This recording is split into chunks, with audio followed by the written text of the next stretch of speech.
Bapak, Ibu, saudara-saudara yang kekasih, senang bertemu dengan Bapak dan Ibu. Saya Pendeta Nais Tumorang akan menyampaikan firman Tuhan. Mari kita memohon curahan Roh Kudus daripada Tuhan kita. Kita berdoa. Ya Tuhan Allah Bapa yang baik, kami bersyukur kepada Tuhan atas kesempatan yang indah untuk kami mendengarkan sabda-Mu. Mari Tuhan, curahkan Roh Kudus-Mu kepada kami, dan berkatilah kami, agar kami dapat memahami sabda-Mu. Di dalam nama Tuhan Yesus Kristus, kami berdoa dan bersyukur kepada-Mu. Amin. Bapak, Ibu, saudara-saudara yang kekasih, firman Tuhan yang menjadi renungan bagi kita adalah dari kitab Yesaya pasal 35 ayat 4 sampai dengan ayat 10. Bapak, Ibu, saudara-saudara, demikianlah sabda Tuhan kepada kita. Katakanlah kepada orang-orang yang tawar hati, kuatkanlah hati, janganlah takut. Lihatlah, Allahmu akan datang dengan pembalasan, dan dengan ganjaran Allah, Ia sendiri datang menyelamatkan kamu. Pada waktu itu, mata orang-orang buta akan dicelikkan, dan telinga orang-orang tuli akan dibuka. Pada waktu itu, orang lumpuh akan melompat seperti rusa, dan mulut orang bisu akan bersorak-sorai. Sebab mata air memancar di padang gurun, dan sungai di padang belantara. Tanah pasir yang hangat akan menjadi kolam, dan tanah kersang menjadi sumber-sumber air. Di tempat serigala berbaring akan tumbuh tebu dan pandan. Di situ akan ada jalan raya yang akan disebutkan Jalan Kudus. Orang yang tidak tahir tidak akan melintasinya, dan orang-orang pandir tidak akan mengembara di atasnya. Di situ tidak akan ada singa, binatang buas tidak akan menjalaninya, dan tidak akan terdapat di sana. Orang-orang yang diselamatkan akan berjalan di situ, dan orang-orang yang dibebaskan Tuhan akan pulang dan masuk ke Sion dengan bersorak-sorai, sedang sukacita abadi meliputi mereka. Kegirangan dan sukacita akan memenuhi mereka. Kedukaan dan keluh kesah akan menjauh. Amin. Bapak, Ibu, saudara-saudara yang kekasih di dalam nama Tuhan Yesus Kristus, tema firman Tuhan kepada kita adalah di ayat yang keempat, kuatkanlah hati, janganlah takut. Bapak, Ibu, saudara-saudara, firman Tuhan yang disampaikan oleh Nabi Yesaya ini kurang lebih terjadi pada masa Raja Israel sedang berada di bawah tekanan kerajaan Asyur. Kerajaan Israel harus membayarkan upeti, persembahan-persembahan lain, agar mereka boleh tetap diberikan hidup oleh kerajaan Asyur. Tentu saja keadaan seperti ini sangat menyiksa, sangat menekan, dan memprihatinkan bagi kerajaan Israel, yang dalam hal ini adalah kerajaan Yehuda. Mereka harus bekerja lebih keras lagi, mencari banyak uang, lebih banyak lagi tetapi mereka harus membayar pajak yang besar agar dapat diberikan menjadi persembahan kepada kerajaan Asyur. Tentu saja hal ini menjadi sesuatu tekanan yang sangat dalam, bukan hanya bagi kerajaan yang dalam hal ini adalah Raja Yehuda dan para pembesarnya, tetapi juga menjadi tekanan yang sangat besar kepada seluruh rakyat Yehuda. Bagaimana mereka dapat melepaskan dirinya dari tekanan yang demikian besar, dari beban hidup yang demikian besar, dari ketertindasan yang demikian besar. Bapak, Ibu, saudara-saudara, Nabi Yesaya selalu mengarahkan Raja Yehuda dan seluruh pembesar-pembesar Yehuda agar bersandar kepada Tuhan, agar tidak mencari kekuatan dari dunia, dari koalisi dengan kerajaan-kerajaan di sekitar mereka, bahkan dari orang-orang yang mereka anggap dapat melindunginya. Yesaya selalu menginginkan agar orang-orang Yehuda ini, termasuk Raja Yehuda, mereka memberikan dirinya sepenuhnya kepada Allah, bersandar sepenuhnya kepada Allah, agar Allah lah yang menjamin kehidupan mereka. Tetapi raja-raja Yehuda sering sekali tidak melakukan hal demikian oleh karena ketakutannya terhadap Raja Asyur yang telah membinasakan bangsa-bangsa di sekitar mereka, yang telah menekan dan bahkan menjadikan bangsa-bangsa di sekitar mereka itu sebagai bangsa budak. Itu sebabnya Raja Yehuda ketakutan. Demikian juga dengan rakyat Yehuda. Mereka ingin tenang, tetapi mereka dijajah. Ketenangan yang bersifat semu. Oleh karena mereka di dalam ketenangannya, di dalam kedamaiannya, mereka menjadi budak.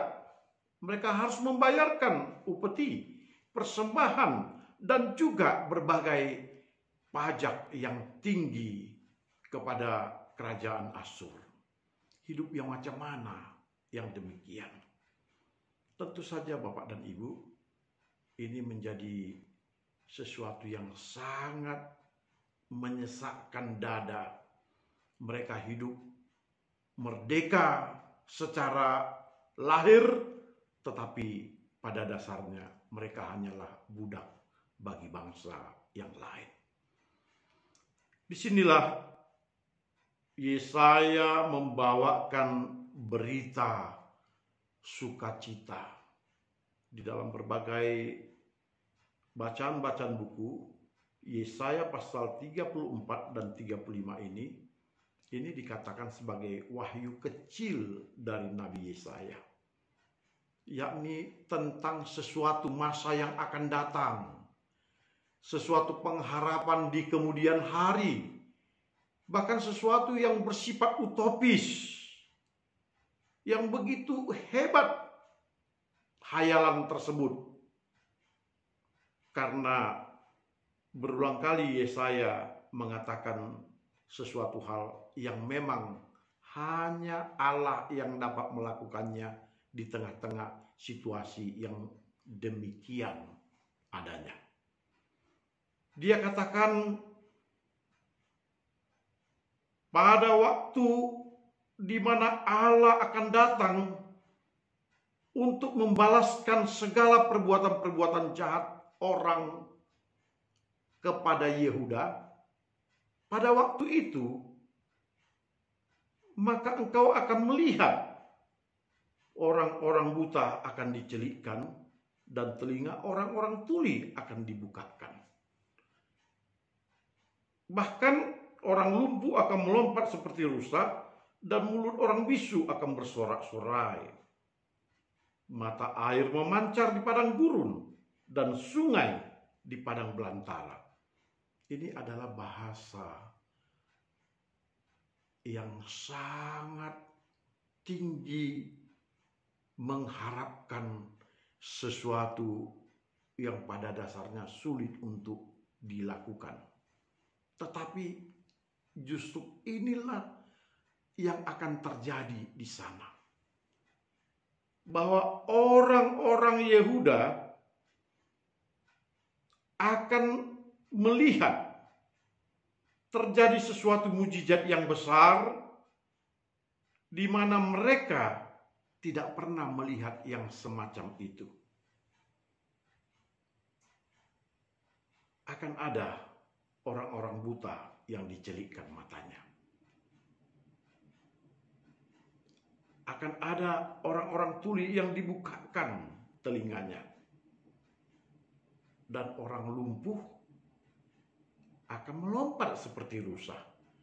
Bukankah ini adalah sesuatu yang merupakan mujizat yang besar, yang dalam konotasinya membuat sesuatu yang tak berdaya itu menjadi semangat dan pulih kembali, menjadi kuat, normal,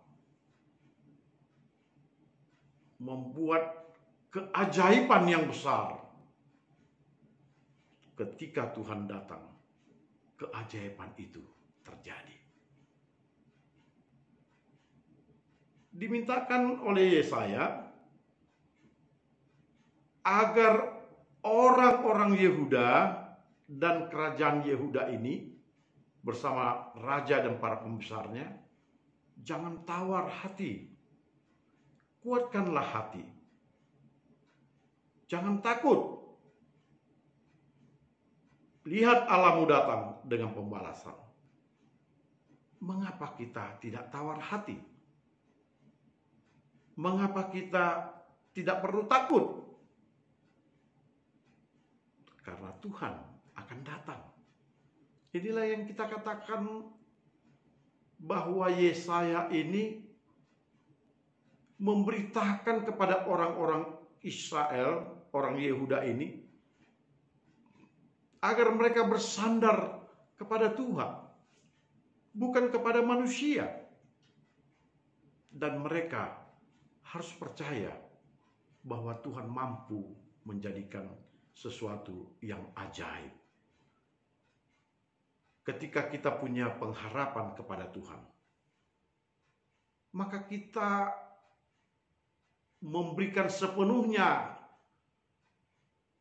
pengharapan kita itu kepada Tuhan, untuk Tuhan yang akan melakukan pekerjaan-pekerjaan yang ajaib, membebaskan kita dari berbagai keterpurukan kita, ketidakberdayaan kita, ketidakmampuan kita.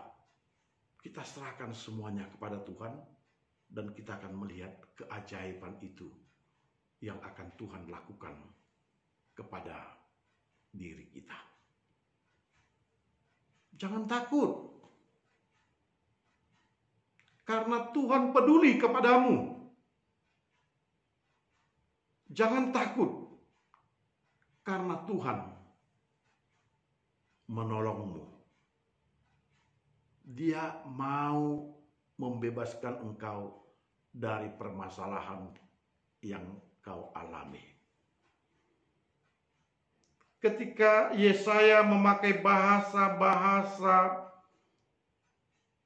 pengharapan yang tinggi, bahasa yang dipersonifikasikannya secara luar biasa dalam bentuk hal-hal yang ajaib, sebagaimana dikatakan pasir yang hangat akan menjadi kolam, tanah kersang akan menjadi sumber air, di tempat serigala berbaring akan tumbuh tebu dan pandan. Ini semuanya adalah sesuatu yang luar biasa, bahasa pengharapan yang hanya Allah yang mampu melakukannya. Itu sebabnya dikatakan ini sebagai ungkapan pewahyuan oleh Yesaya. Dan Yesaya membukakan tabir hari-hari yang akan datang kepada orang-orang Yehuda ini. Dia membukakan selubung bagaimana orang-orang yang sabar, orang-orang yang bertahan di dalam Tuhan, orang-orang yang berharap kepada Tuhan, bahwa mereka akan mengalami pembebasan dan kemerdekaan yang luar biasa itu. Tuhan akan membebaskan mereka. Tuhan akan memulihkan mereka. Tuhan akan mengangkat mereka. Bahkan mereka akan diberikan sukacita yang abadi. Sukacita yang tidak dapat diambil siapapun. Sukacita yang hanya diberikan oleh Tuhan. Dunia ini tidak dapat memberikannya. Itulah sukacita abadi yang dikatakan oleh Tuhan di sini. Bapak, Ibu, saudara-saudara, tentu bahasa daripada Yesaya ini dapat juga kita amini untuk hidup kita pada masa kini. Ketika di tengah-tengah situasi kehidupan kita yang tertekan, ketika kita tidak tahu bagaimana melepaskan diri dari ketertekanan itu, kita putus asa, tetapi Tuhan berkata kepada kita, andalkan Dia. Mintakan kepada Tuhan agar membebaskan engkau. Sebab jikalau Tuhan datang, maka Dia sanggup memberikan kepadamu pembebasan yang sebenarnya. Di tengah-tengah situasi yang bagaimanapun yang kau alami, engkau dapat merasakan tangan Tuhan menolongmu. Itu sebabnya Bapak dan Ibu, sekalipun kehidupan kita sangat susah dan tertekan, jangan pernah putus asa. Jangan pernah merasakan engkau sendirian dan tidak mempunyai penolong. Sebab Allah setia dan Allah mau memberikan kepadamu pertolongannya yang sejati. Bersandar kepada Tuhan. Jangan pernah putus asa. Sebab Tuhan sanggup menolongmu ketika engkau meminta kepadanya. Dia adalah Bapa yang baik. Dia akan memberikan kepadamu roti ketika engkau meminta roti. Dia akan memberikan kepadamu ikan ketika engkau meminta ikan.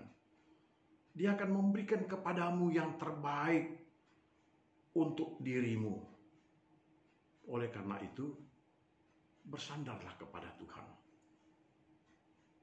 Dengarkan Dia. Dan jangan putus asa sekalipun engkau ada di dalam situasi yang sangat sulit. Orang-orang Yehuda ini diminta agar jangan tawar hati.